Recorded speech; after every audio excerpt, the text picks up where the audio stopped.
Alright, what's going on, everybody? This is Chase fan number 9 here, and I'm coming at you another video. In this one, I'm going to be talking about this past weekend's races at Watkins, Glen for NASCAR and IndyCar Nashville, and I'll go from there. Gonna try and make this video as short as possible, not make it too long, and I'll go from there. So, where do I begin? Friday, I was actually out of town this past Friday, but I was able to watch the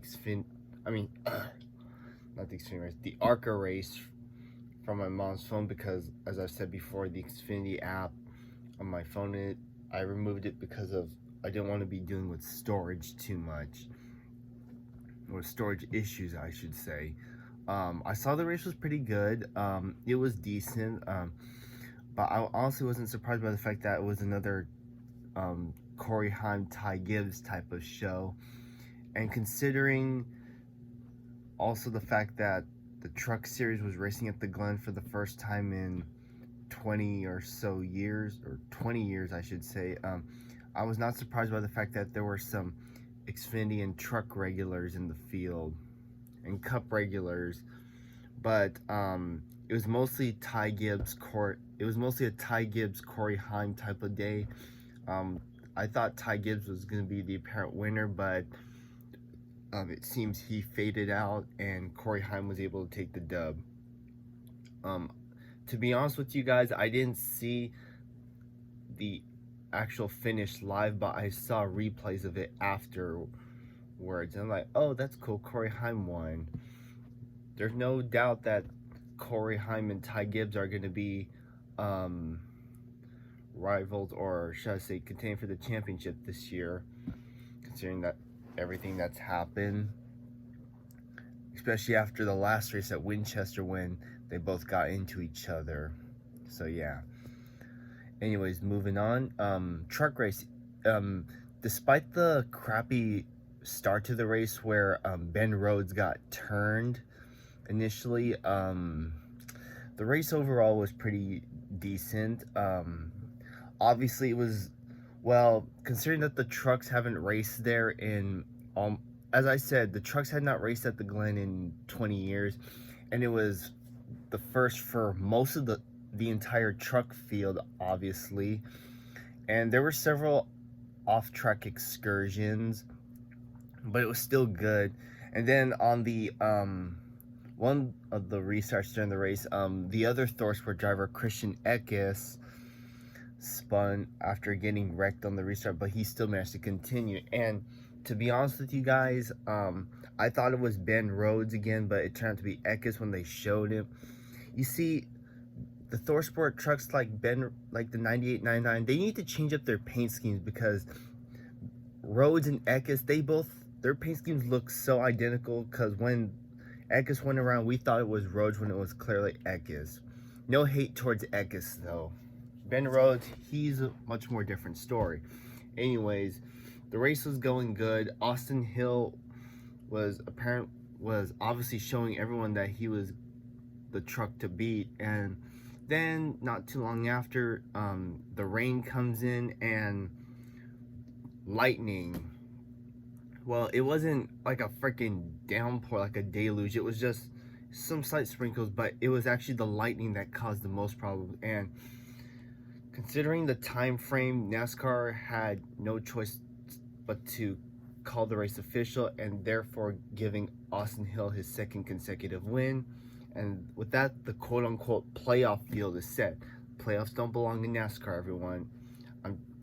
I may sound like the playoffs belong in NASCAR, but in reality, they really don't. I'm sorry, they just don't belong in NASCAR. They just don't.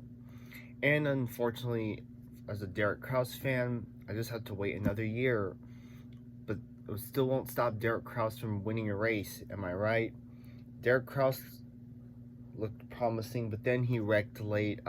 He did finish the race, but it still didn't shy away from the fact that he still missed what I could just call the plaster chase, or whatever. You get the point I'm saying. Anyways, Xfinity race. Let's move on to that. Xfinity race was good. At least they didn't screw up on the start, at least. Oh, and back to the truck race. Several drivers got top tens, including Paul Menard, who was surprisingly in the race. So good for him. Anyways, Xfinity race. It was pretty good. It was. I was thinking it was just gonna be a Cindric Allmendinger type of day, considering their history on road courses. Towards the end there, I thought Allmendinger was gonna have it, but Ty Gibbs, who, and well, the 54 in general has just been on fire, considering the fact that they have some part-time drivers behind the wheel like Kyle Busch, Ty Gibbs, Denny Hamlin. Even though Denny Hamlin hasn't made an Xfinity start yet, they've been on a roll this year. Well, the 54 in general, it's been on a roll this year, and yeah, Ty Gibbs was once again the driver to beat, and I was hoping someone other than him would win, but there was nothing much Allmendinger could do. He almost had it at the end though, but Ty Gibbs was just too strong, and Ty Gibbs was off with his third career win. So yeah, sorry if I missed anything, but I'm not good at remembering anything. There were several incidents, like Matt Mills crashing at the end of the inner loop, or Eric Jones, who I believe was the only Cup regular in the race. He crashed in turn 6 during the gravel trap. Yeah, those are some of the most notable wrecks I remember from this past weekend. So yeah. Now the Cup race. Going into the Cup race, it wasn't surprised that Chase Elliott was the favorite going in, considering he's won the last 2 races there. Unfortunately, considering the situation, a penalty had to make him start the back, and I think, considering what happened, I think he would have been battling for Larson much later on if it wasn't for that penalty, and considering where he started, which was 14th, I believe. Anyways, it was a decent race. There were battles. It wasn't just mostly a Hendrick day. Joe Gibbs had their moments up front. Penske obviously had their moments up front.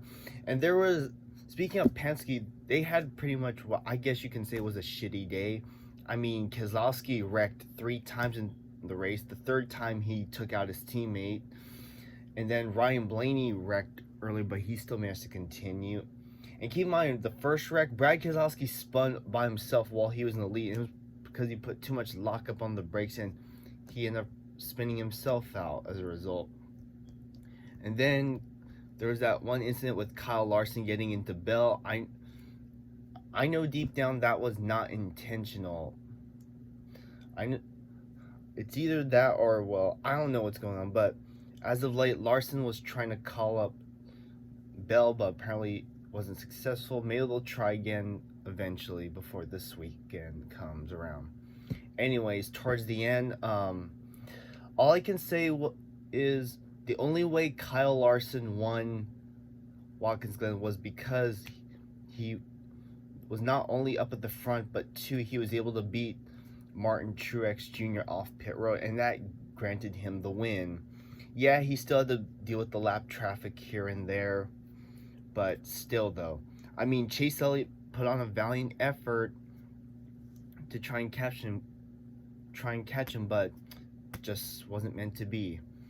And in the end, Kyle Larson ended up getting his 5th win of the season. And I just love how all the Chase Elliott fans, I find it funny that at the beginning of this year, people were pulling for Larson. Now, all of a sudden, we're all like being hypocrites and saying and telling him to stop winning already. Honestly, the Chase Elliott fans complaining too about him winning too much, honestly, I think it's a bunch of shit.